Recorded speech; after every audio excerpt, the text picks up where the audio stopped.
నమస్కారాలు. ఈ చర్చా వేదిక చాలా కీలకమైనది.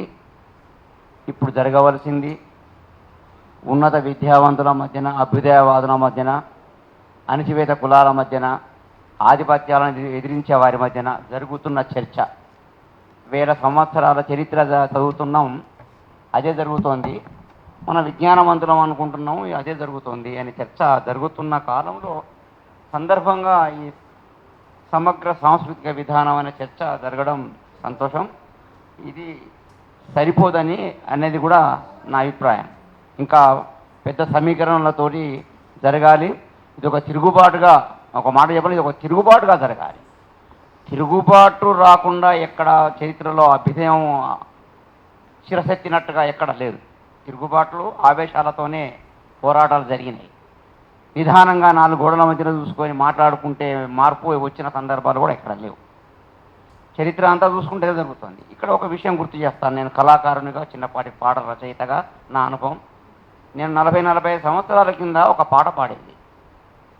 ఇంటి కాడ అమ్మగార్లు తడి బట్టలు మాడి గట్టి, మాదిగా మల్లయ్య కొట్టిన కట్టెల్ పొయ్యిలోన దిట్టగా పెట్టి, సాకలి సాయిలు సాపు చేసిన గిన్నెలోన అన్నం వండి, 3 పూటలు మెక్కుతుంటారు అంటూ ముట్టు అంటుంటారు, కులం కులమంటారు కుళ్ళు బోతులు అంటూ ముట్టంటారు అవకాశవాదులు. 45 సంవత్సరాల క్రితం పాడిన పాటలో ఇప్పటికీ ఏ మార్పు రాలేదు. అదే జరుగుతుంది. మార్పు రావడానికి 5 దశాబ్దాల కాలం సరిపోదా? మార్పు రావడానికి స్వతంత్రం వచ్చిన ఈ 7-8 దశాబ్దాల కాలం కూడా సరిపోలేదు. ఇంకో 20 సంవత్సరాలు కావాలన్నా? అంటే మనుధర్మం అనేది మేము చూస్తున్నాం, గ్రామాలలో ఉండి చూస్తున్నాం. మీరు పట్టణాలలో ఉన్నారు కాబట్టి మీకు అంటరానితనము, అణిచివేత, అవమానాలు మీకు తెలియవు. గౌరవాలే తెలుసు మీకు, అవమానాలు తెలియవు మీకు. అవమానాల నుంచి వచ్చిన వాళ్ళం మేము. ఇప్పటికీ అవమానాలు ఎదుర్కొంటున్న వాళ్ళం. కులం పేరు చెప్పిన తర్వాత గౌరవం పొందుతున్న వాళ్ళం. గౌరవం ఇస్తారా? ఇస్తే పొందుతాం, ఇవ్వకపోతే ఎక్కడో ఉండాల్సిన చోట ఉంటాం. ఇది మేము గ్రామాల్లో ఇప్పటికి చూస్తున్నాం. అందుకని అక్షరకళాయాత్ర, చదువు రాకపోతే దేశం అభ్యుదయంలోకి వెళ్ళదని చెప్పి అప్పుడు తీసుకున్న మేధావులు, ప్రభుత్వం అక్షరకళాయాత్ర దేశవ్యాప్తంగా నిర్వహించినప్పుడు ఒక చైతన్యమే వచ్చింది. ఒక చదువు నేర్చుకోవాలి మనం అనే ఒక తిరుగుబాటే వచ్చింది, ఒక ఆనవాయితీ వచ్చింది, ఒక సాంప్రదాయం వచ్చింది. నాకు ఇప్పుడు చదువు వస్తుందా అనుకున్న వాళ్ళు రాత్రి బడిలో వచ్చి పొద్దుంత పని చేసి నాగలుతుని నాటేసే కీలక స్థానాన్ని రోజుల్లో కూడా వచ్చి రాత్రి బడిలో అట్లా రాత్రి టీచర్గా పనిచేసిన అనుభవం నాది. అట్లాంటి ఓ చైతన్యం, అవును ఈ సంస్కృతి మారాలి, రాజ్యాంగం మనకు అండగా ఉన్నదనే ఒక నమ్మకాన్నించే ఒక కళాయాత్ర జరగాలి. అది చైతన్యాన్ని ఇస్తుంది. మీరు ఇంత 4 గోడల మధ్యలో ఎన్ని మాట్లాడుకున్నా మనం ఆ బాధపడడం, ఆవేదన పడడం తప్ప ఏమీ రాదు. అది జరగాలంటే బహిరంగంగా కళాయాత్ర జరగాలి. బహిరంగంగా రాజ్యాంగం ఇచ్చిన హక్కుల గురించి చెప్పాలి. ఖబర్దార్ అని చెప్పే నాటికలు రావాలి, ఖబర్దార్ అని చెప్పే పాటలు రావాలి. అది జనముల నమ్మకం కలిగిస్తుంది. ఆ కులాంతర వివాహాలకు ప్రోత్సాహాలు వస్తాయి. పోలీసులు భయపడతారు, ఈ రాజ్యాంగ యంత్రాంగం భయపడుతుంది. ఇష్టం ఉన్నా లేకున్నా రాజ్యాంగాన్ని, చట్టాన్ని అడుగుతున్నారు ప్రజలు అని. ఇప్పుడు చట్టాన్ని అడిగే చోట పోలీసులు భయపడుతున్నారు. ఒకప్పుడు పరిస్థితి ఇప్పుడు లేదు కదా. ఒకప్పుడు పరిస్థితి ఇప్పుడు లేదు. కోర్టుల్లో కూడా న్యాయం కోసం వెళ్ళిన వాళ్ళు లాయర్ మీద ఆధారపడి కూడా జడ్జిని అడుగుతున్న రోజులు ఈ రోజులు చైతన్యం పెరుగుతుంది. కానీ మనుధర్మ వ్యవస్థ నరాన జీర్ణించుకొని పోయి ఇదే సందర్భంలో ఇన్ని హక్కులు తెలిసినా, ఇన్ని ప్రాథమిక జ్ఞానం ఉన్నా వస్తున్నా నరనరాన జీర్ణించుకుపోయి ఉన్న మనువాద ధర్మం ఇంకా కొనసాగుతుంది. ధర్మం అంటే 4 పాదాల ధర్మం అని చెప్పి గ్రామాలలో మాట్లాడుతున్నారు. 4 పాదాల ధర్మం అని గ్రామాల్లో మాట్లాడుతున్న దాని అర్థం మనుధర్మమే. వాళ్ళు దాన్ని మనుధర్మం అనలేక తెలియక 4 పాదాల ధర్మం అని మాట్లాడుతున్నారు. కానీ అది మనుధర్మమే. కాబట్టి అట్లాంటి ఒక కార్యక్రమాన్ని తీసుకురావాలి. ఇంకా చరిత్రలోకి వెళితే నేను ఈ సందర్భంగా మా టీపీఎస్కి, ఎస్వీకి ఇచ్చిన ప్రోత్సాహంతో నేను ఒక పుస్తకం రాస్తుంటే వైద్యం గురించి మా జిల్లాలో రాయాలని అన్వేషణ చేస్తున్నప్పుడు ఒక విషయం ఇప్పుడు ముందుకు వచ్చింది.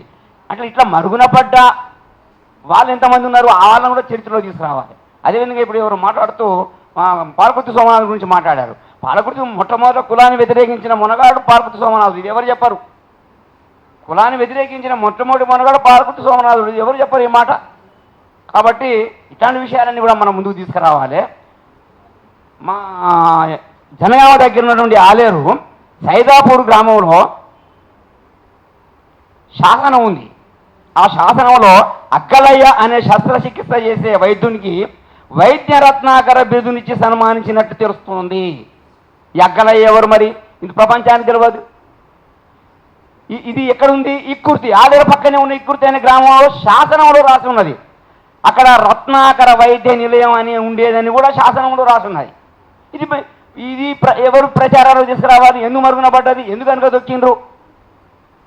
బ్రాహ్మణిత భావజాలం. బాపనులు రాసిందే శాసనం, బాపనులు రాసిందే వైద్యం, బాపనులు చెప్పిందే వేదం. ఇట్లాంటి చరిత్రలను ఎవరు తీసుకురావాలి? మనం తీసుకురావాలి, అవి నమ్మకం కలిగించడానికి.